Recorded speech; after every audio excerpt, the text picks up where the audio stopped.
जाता है। तो उन्होंने भी तो यही किया है ना जो उन्होंने कहा था कि ये करती है। एमनेस्टी स्कीम में फराग गोगी ने अपने हाथ धोए, फिर हलीमा खान, आपको पता है मशीनों, सिलाई मशीनों के ऊपर अरबों रुपया जो उन्होंने कमाया। तो उन्होंने जो कहा था वही किया उन्होंने, और वही उनकी पार्टी के लोगों ने किया। ये तो एक लंबी कहानी है, इसमें कुछ तफसीलात हमारे सामने आ चुकी हुई हैं, कुछ और आ जाएंगी। खुद मौसूफ ने भी यही कुछ किया। तो ये एमनेस्टी स्कीम की हद तक तो आपकी बात का जवाब ये है कि उन्होंने जो कहा था कि इसमें चोर डाकू जो है वो अपना पैसा साफ करते, वही उन्होंने भी किया, उनकी पार्टी के लोगों ने भी किया, और उनके घर के जो अफराद थे उन्होंने भी यही किया है। उसकी भी तफसील सामने आ जाएंगी जल्दी। अब आ जाइए, आपने जिस तरफ इशारा किया फराग गोगी। देखिए, पहली बात तो यह है कि हमें ना फराग गोगी के तरीका वारदात को जानना होगा कि उन्होंने ये सारा कुछ करने के लिए रास्ता कौन सा इख्तियार किया। अच्छा, तो महात्मा खान तक पहुंचने के लिए जो आसान तरीन रास्ता था वो उनकी बेगम थी बुशा बीबी, और फराग गोगी जो है वो उनकी दोस्त है। ये किसी से ढकी छुपी बात नहीं है। उन्हीं के घर पर इनका निकाह हुआ था, बुशा बीबी का और इमरान खान साहब का। उसी के कहने के ऊपर तलाक कब हुई, निकाह कब हुआ, कितना वक्फा था, ये सब कुछ जो है ये एक अरसे तक सीगे राज में इन्हीं की वसातत से रहा। तो एक बात तो ये तय हो गई है कि फराग गोगी ने अपने ताल्लुकात बुशा बीबी के साथ, जो कि प्राइम मिनिस्टर की फर्स्ट लेडी थी, उनके ज़रिए खुल के खेला है। ये जो आपने फिगर्स बताए हैं ये तो चौंका देने वाले फिगर हैं। यानी ये आप सोचिए ज़रा कि 3 सालों में 420% इजाफा, जो ज़ाहिरी असासे हैं, जो गैर ज़ाहिरी असासे हैं उनमें 15,300% इजाफा। कोई मेरे ख्याल से तो कंप्यूटर जो है वो बेचारा सटपटा गया होगा कि क्या पूछा जा रहा है मुझसे। उसके बाद 2017 और 2020 के दरमियान 4,520 मिलियन रुपए का इजाफा। क्या भाई, गोल्ड बेचती थी, यूरेनियम बेचती थी, प्लेटिनियम बेचती थी, क्या बेचती थी वो? तो ये सवाल उठ रहे हैं सारे, वो ऐसा किस तरह करती थी? उनका तरीका वारदात ये था कि वो अपने एजेंटों का को कहना तो खैर बहुत इस बात को तूल देने वाली बात है, वो खुद पंजाब हुकूमत के अंदर तैनातियाँ, ट्रांसफ़र्स, तबादले और तकर्रियाँ और चॉइस पोस्टिंग, ये दिलाने का कारोबार उन्होंने खोला था, नया धंधा खोला। ये तो उस्मान बुज़दार के दौर में भी ये बड़ी ज़बान ज़द-ए-आम बात थी कि देखें, जो उस्मान बुज़दार साहब हैं वो तो थे रबड़ स्टैम्प, उनकी हैसियत इससे ज़्यादा कुछ नहीं थी। अगर आप मुझसे ये पूछो तो मैं कहूँगा कि इफेक्टिव चीफ मिनिस्टर पंजाब में जो था वो फराग गोगी साहबा थी, क्योंकि जो मैंने उनके तरीका वारदात आपको बताया है, वो करोड़ों रुपए दिए जाते थे उनको अपनी मर्जी की पोस्टिंग लेने के लिए, चाहे वो यानी डीसीज़ की हों, चाहे कमिश्नर्स की हों, चाहे पुलिस वालों की हों। अब इसकी भी तफसील का वक्त नहीं है, वरना खुल के ये बातें सारी सामने आ गई हैं। दूसरी बात यह है कि ये भी पाकिस्तान में पहली दफ़ा हुआ कि एक ऐसी खातून जिसके पर करप्शन के इतने हीनियस चार्जेस हों और जिसके बारे में ये एलिगेशन हो कि इन्होंने फर्स्ट लेडी को यूज़ करके, इस्तेमाल करके, और ये सब वेल्थ जो है वो कमाई है, उसके डिफेंस के लिए sitting prime minister of Pakistan जनाब महात्मा खान साहब जो है उन्होंने खुद एक प्रेस कॉन्फ्रेंस में एक बाकायदा वीडियो मैसेज में इसका दिफा किया कि नहीं नहीं नहीं, ये तो बहुत कमाल की खातून है, ये तो हमारे घर इनका आना जाना है।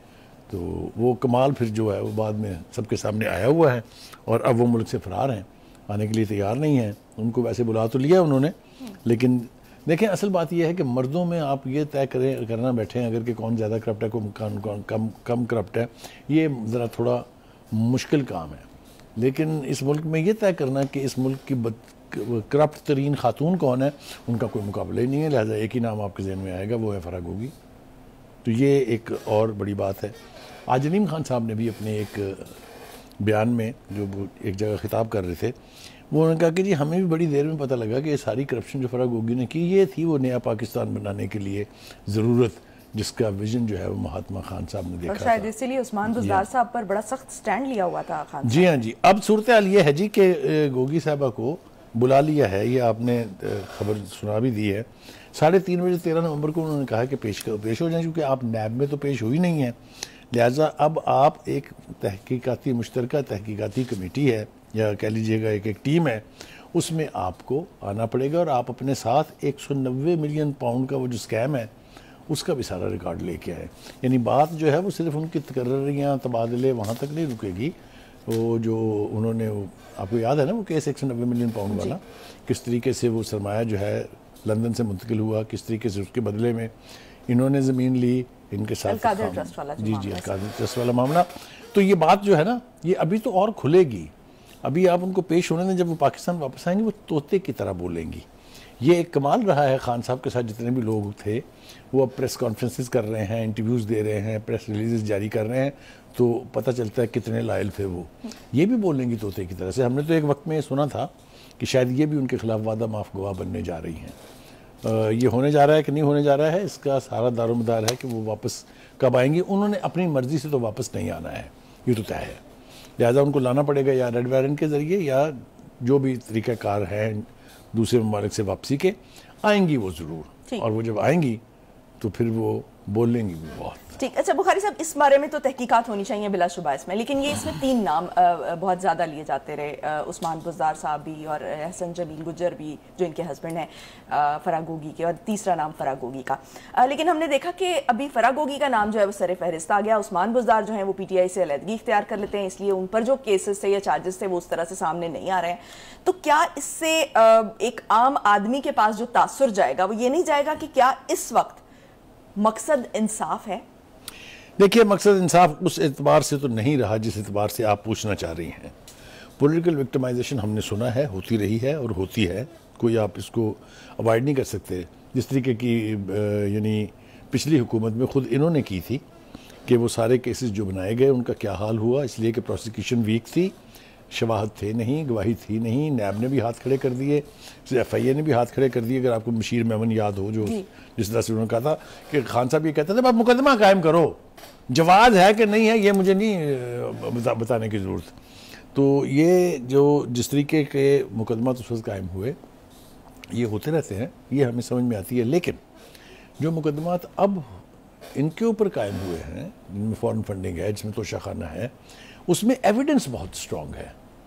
और अब जिसको ये तासुर देने की कोशिश करते हैं कि 9 मई जो है ये विक्टिमाइजेशन है, हमारे तो बंदे नहीं थे। अच्छा बुखारी साहब, 9 मई के अलावा जितने भी केसेस या जितने भी चार्जेस हैं, इसी तरह के बहुत सख्त किस्म के केसेस जो हैं वो शहबाज शरीफ पर भी थे, नवाज शरीफ पर भी थे, फिर मतलब ये सारी नून लीग और पीपल्स पार्टी 2018 में जिस तरह से हमने देखा कि पॉलिटिकल बुनियादों पर, जिसका आपने भी कि पॉलिटिकल बुनियादों पर जिस तरह से केसेस बनाए गए। ठीक है, आपका ये स्टैंड है कि इस वक्त जो केसेस हैं बड़े सॉलिड हैं, लेकिन उस वक्त भी ये अवाम को तो यही प्रेजेंट किया जाता था कि ये केसेस बड़े सॉलिड हैं, इतने हज़ार के करप्शन है, इतने 1000% इजाफा हो गया इनके असासों में, इतने 1000% इनके असासों में इजाफा हो गया।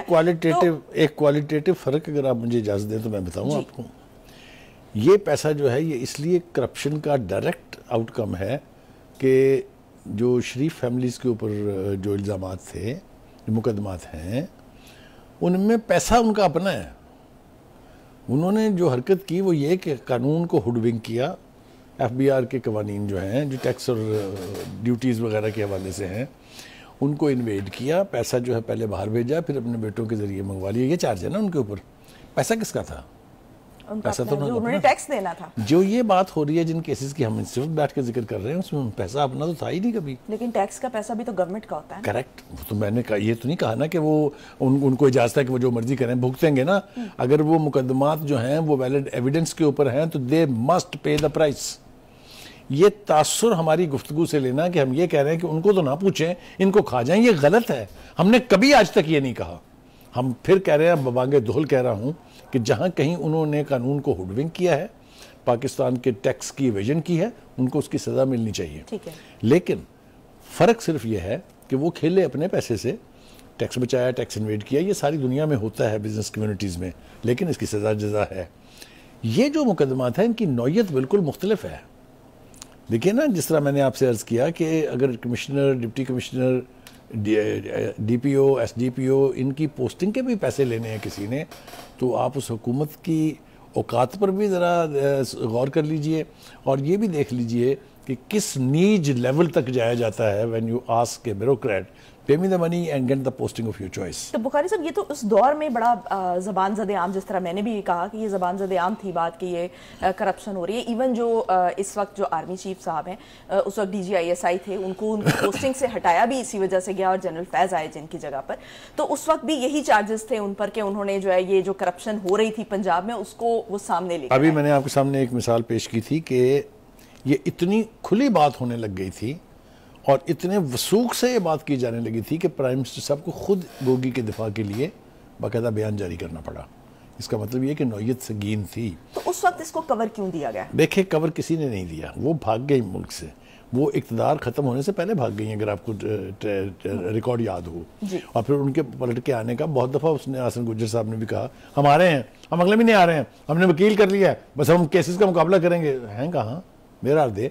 तो ये सूरत हाल ये है कि वो कहते हैं ना कि बकरे की माँ कब तक खैर मनाएगी। बिल आखिर आपने इस मुल्क के साथ किए हुए खिलवाड़ का हिसाब देना है, वो चाहे ए है, बी है, सी है, डी है, हमारे नज़दीक कोई एक्सेप्शन नहीं है।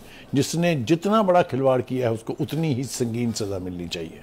जी, एहतसाब का रिवाज पड़ना चाहिए और सही मानों में ये नहीं पड़ेगा तो नहीं होना चाहिए। हम हमारी सोसाइटी कभी भी आगे नहीं बढ़ सकती। YouTube पर गूगली न्यूज देखने के लिए youtube.com की सर्च बार में गूगली न्यूज टीवी टाइप करें। गूगली न्यूज के पेज पर सुर्ख रंग के सब्सक्रिप्शन वाले बटन पर क्लिक करना ना भूलिए। YouTube पेज पर अपलोड होने वाली वीडियो से बाखबर रहने के लिए बेल आइकन पर क्लिक कीजिए। आपको हर नई वीडियो के बारे में नोटिफिकेशन मौसूल हो जाएगा।